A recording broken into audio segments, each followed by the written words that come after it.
ሄደሽ አልነበር እንዴ? ምን ልትሰሪ መጣሽ? የረሳሁት ዕቃ ስላለ እሱን ለመውሰድ ነው የመጣሁት። የምን ዕቃ ነው የምታወሪው? የምን ዕቃ ነው? አይልፉት አትዬ፣ እንደዚህ ተፈልጎ የሚገኝ ዕቃ አይደለም የረሳሁት ልቤን ነው። ቤተሰቦቿን በልጅነቷ አታ ብቻዋን የኖረችው ማለት ወይ ልጄን እኔን አፈር ይብላኝ። አንቺ ለልጄ ጥሩ ሚስቱኝ እንጂ እኔ ለአንቺ ጥሩ እናት ሆንሻለሁ ልጅ። እሺ አመሰግናለሁ ታትዬ።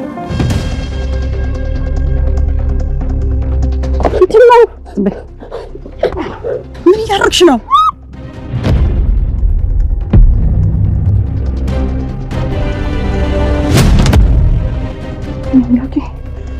አስፈራራት ነው እንጂ ትሞት አልነበረም። ናሆሜ ምንም ቢፈጠራቸው ነው አይደል? የምነቷ መጣሽ ፍቅር ገና መጀመርና ምን ለያዩ እንጃ። የአባቴን ስራና የእናቴን ብቻ የሚያሳስበው የኔም ወደፊት ህይወቴ በጣም ያሳስበኛል።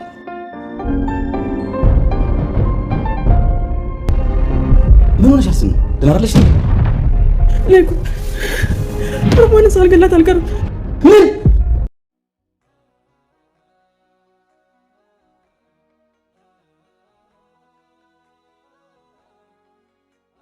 የዛሬው መግቢያችን ከምን ጊዜውም ለየት ያለ ነው።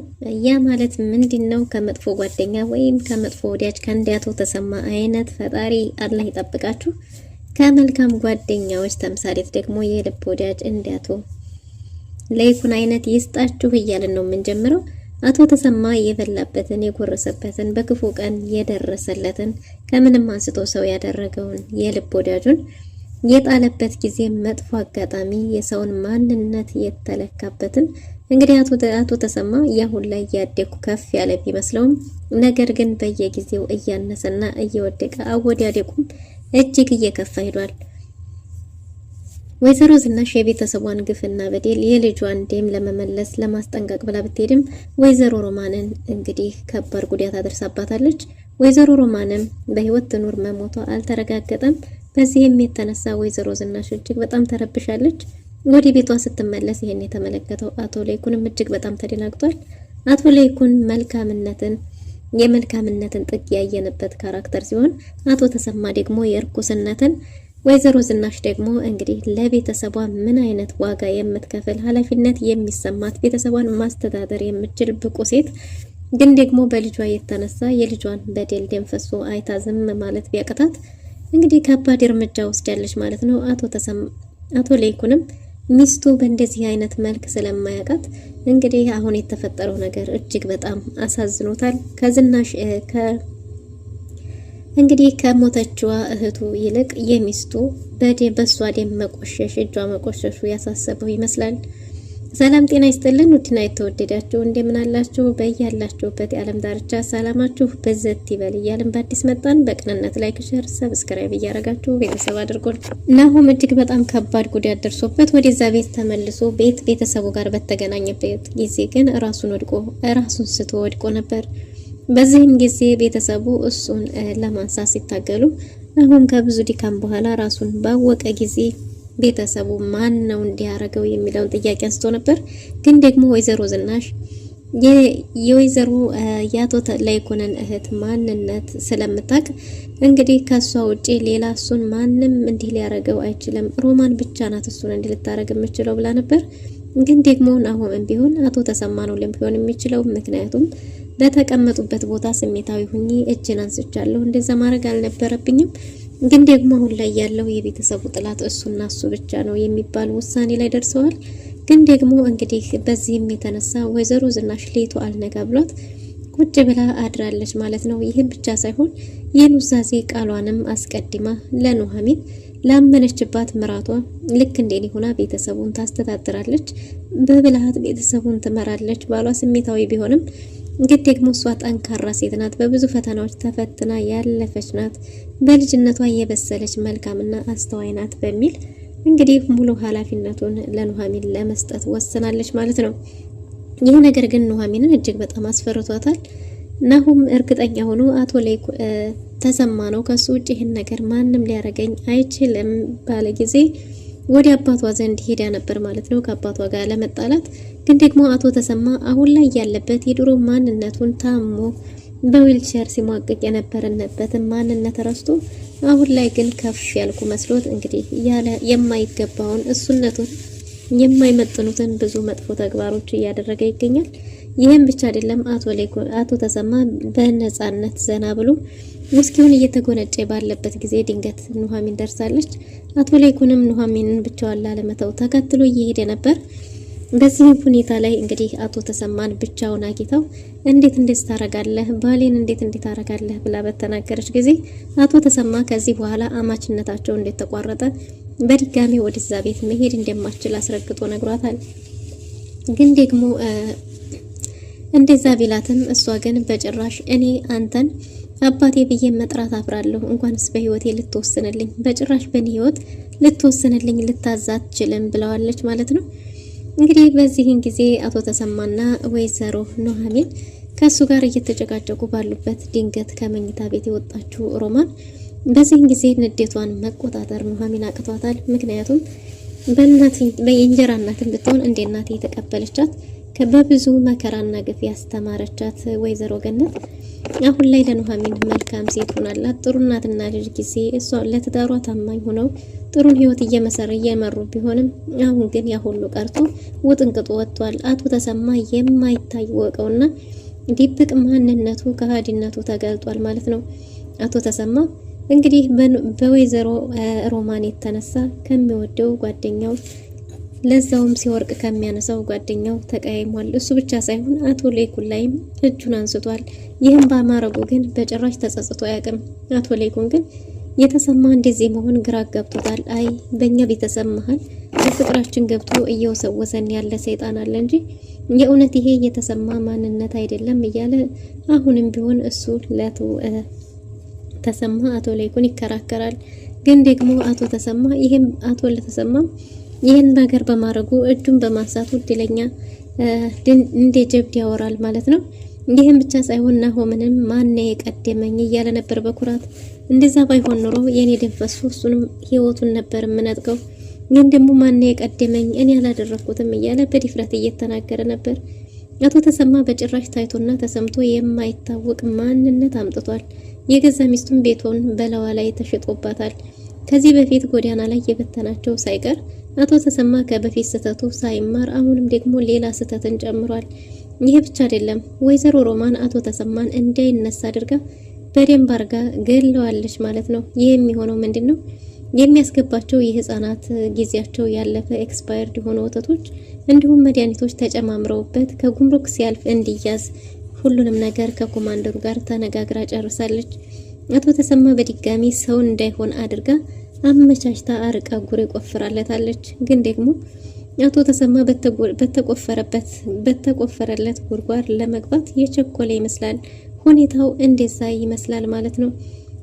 ከመልካም ቤተሰቦቹ ርቆ የገዛ ሚስቱን የልጁን እናት እያሳቀቀና ከቤቷ ጥገኝነትን መርጣ እንድትሄድ አድርጎ እሱ ግን ከዚች ባለጌ ወንድሟና እሱ ጥሩ ጓደኛሞች ስለነበሩ አቶ ለይኩንን በዙሪያው ያሉት ሰዎች አሳጥታ እሱንም ደግሞ በውድቀቱ ለመጠቀም ብትፈልግም ግን ደግሞ አቶ ለይኩን ከውድቀት ከዜሮ ከምንም መነሳትን ስለሚያውቅበት አሁንም ቢሆን በጭራሽ ለጊዜያዊ ነገር ብዬ አልታለለም ብሎ በእምነቱ በመጽናቱ በሱ መግባት ባለመቻሏ እንግዲህ አቶ ተሰማና እሱን አላየታቸዋለች ማለት ነው። አምራን እንኳን ብልጥ ሆነ ከሷ ተንኮለኛና ሸረኛ የሆነ ሰው ማንም አልነበረም። ግን ደግሞ አሁን ላይ የመልካምነት ጥግ ለዛ ቤተሰብ በጣም ብዙ ዋጋ የከፈለች በዛ ላይ ደግሞ ፋኑኤልን በስተመጨረሻም እንዲሽልማት ተሰጥታለች ማለት ነው። ይህም የሆነው ምንድነው? የድሮ ክፋትና ማንነቷን በጭራሽ ውልቅ አርጋ በመተዋ አሁን ላይ እሷ ተመራጭና ተወዳጅ ሴት ሆናለች። የፋኑኤል እናትም ስንትና ስንት ፈተናዎችን ቢያቀርቡም ግን ደግሞ ፈተናዎቹን አልፋ በዲል ምራት ለመሆን ተመርጣለች። አሁን ላይ አምራን ደስተኛ ማንም የለም ማለት ነው። የአምራንና የኤርሚያስ መቀየር ፍጹም ቤተሰቡን ያላሳመነ ቢሆንም እነሱ ግን መቀየራቸውን በተግባር ቀን በቀን በፈተና እያሳዩ ይገኛሉ። ኤርሚያስንም ቢሆን ከዚህ በፊት በጣም ብዙ ግፍና በደሎችን ወይዘሮ ሮማን አድርሳበታለች። ያም የሆነው ምንድነው? ቤተሰቡን ጎትታ እንዲጥል ቤተሰቡ ጋር ገብቶ እንደ በፊቱ ማንነቱ ቤተሰቡን እንዲያጠቃላት የገዛ ወንድሟን ብታዘውም እሱ ግን በዚህ ነገር ባለመሸነፉ የተነሳ እንግዲህ ከሮማን ጋር ፍቅረኝነት ይዟል በሚል ያልታሰበ ነገር ተፈጥሯል ማለት ነው። ሪች በዚህ የተነሳ ከኤሚ ጋር አጣለዋለሁ፣ አለያየዋለሁ፣ የኔ ያረጋዋለሁ ብላ ብትስገበገብም ግን ደግሞ የባሰ ከሷ እንዲርቅና ልጇንም እንዲቀማ ታደርጋለች። ሪች አሁንም እንደለመደባት እንደ ድሮ ለሱሶቿ ታዛዥ ሆናለች። ኤርሚያስ ወጪዋን አስቤዛዋን ቢያሟላላትም የቤት ኪራዋን ቢከፍልላትም ለልጇ የሚያስፈልገውን ቢያሟላም እሷ ግን የድሮ ማንነቴ አልለቀኝም ብላ አሁንም እንደተለመደው በር እየቆለፈችባት ሄዳለች ማለት ነው። በዚህም የተነሳ ኤርሚያስ በር ሰብሮ ገብቶ ልጁን ወደ ራሱ ወስዷል። አምራንንም ደውላ እንዴት ልጄ ባዶ ቤት እንዴት ተዘጋ ታደርጊያለሽ እያለች ነበር። አምራንም እኔ እኮ የራሴ የግል ህይወት አለኝ፣ በዛ ላይ ደግሞ እኔ ጋር እየኖረች ከኔ ጋር መውሰድ ያልነበረብሽም እንዴት አሁንም በድጋሚ ባዶ ቤት ይችን ህጻን ልጅ ትቆልፊያለሽ በሚል አለመግባባት ተፈጥሯል። ግን ደግሞ ሪች ኤርሚያስ የኔ ካልሆነ ልጅቷን ምን ታረግልኛለች በሚል ይመስላል ከሱሷ ትወጣለች ትታረማለች ብሎ ካለችበት ሁኔታ ስንት ዋጋ ከፍሎ ከምስር ቤት ቢያስወጣትም ግን ደግሞ እሷ አሁንም ያንኑ የነበረችበትን መርጣለች። አንዳንድ ማንነቶች እያደሩ የሚወጡ ሲሆን እንግዲህ የሪችና የአቶ ተሰማ ጉዳይ እጅግ በጣም ከባድ ሆኗል። ሪች እስር ቤት በነበረችበት ጊዜ መልካም እንደምትሆንና ለልጇ ጥሩ እናት እንደምትሆን ሱስ በሄደበት እንደማትሄድ ቃል ገብታ ቢሆንም ከዛ የወጣችው አሁን ላይ ግን ብኖርም ከኤርሚያስ ጋር ካልሆነም ደግሞ ከሱ ጋር በሞትም ብላለች።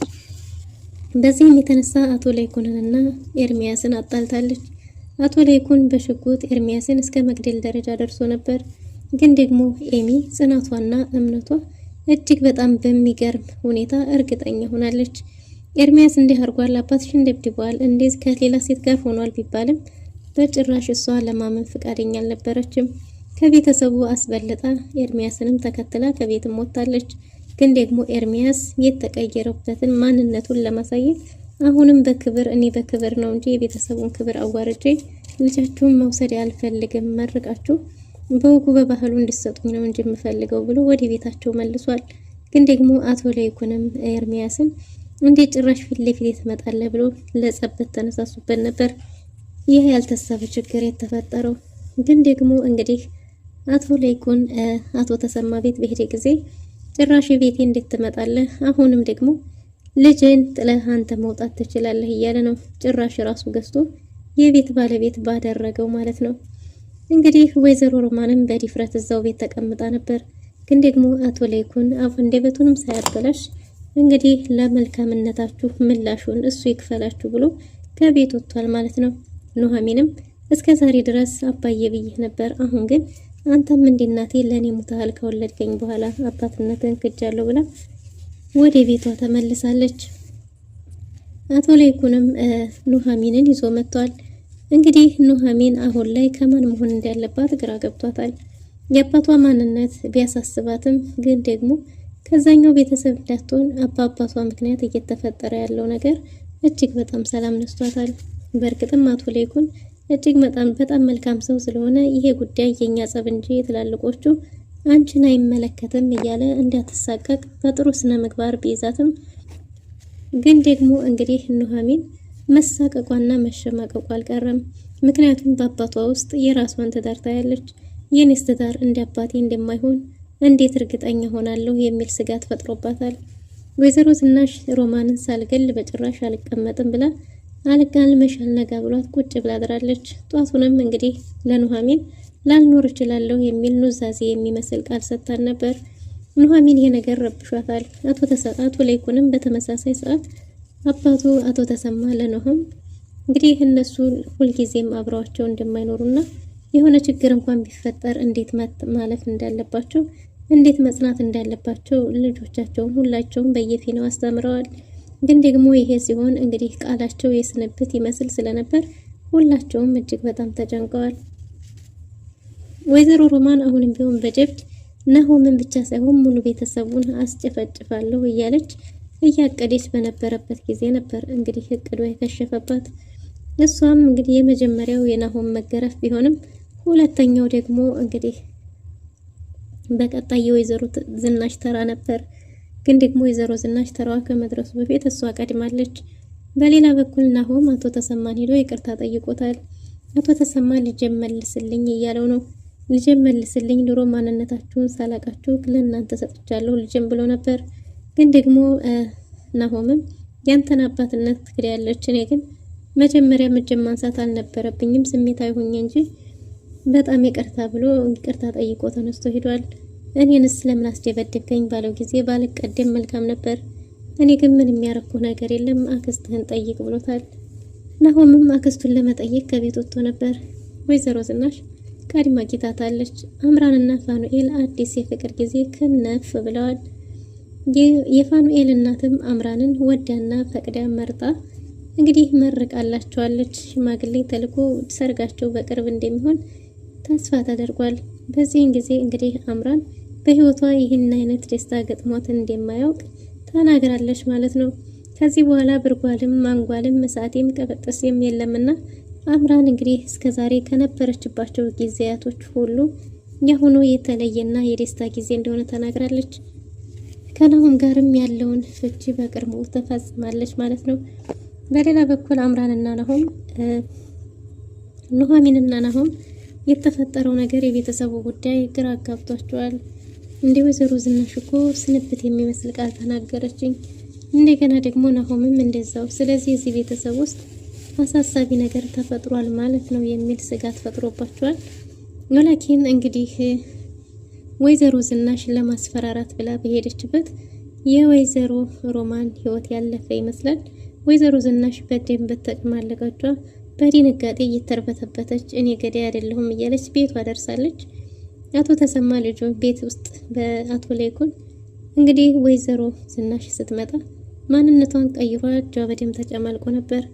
እናሷም እንደገደለቻት በነገረችው ጊዜ አቶ ላይኩንም በጣም ደንግጧል። ከዚህ በኋላስ ምን ሊፈጠር ይችላል? ውድና የተወደዳችሁ ለዛሬ የነበረን ቆይታ ይመስል ነበር። በቀጣይ እስከምንገናኝ መልካም ጊዜ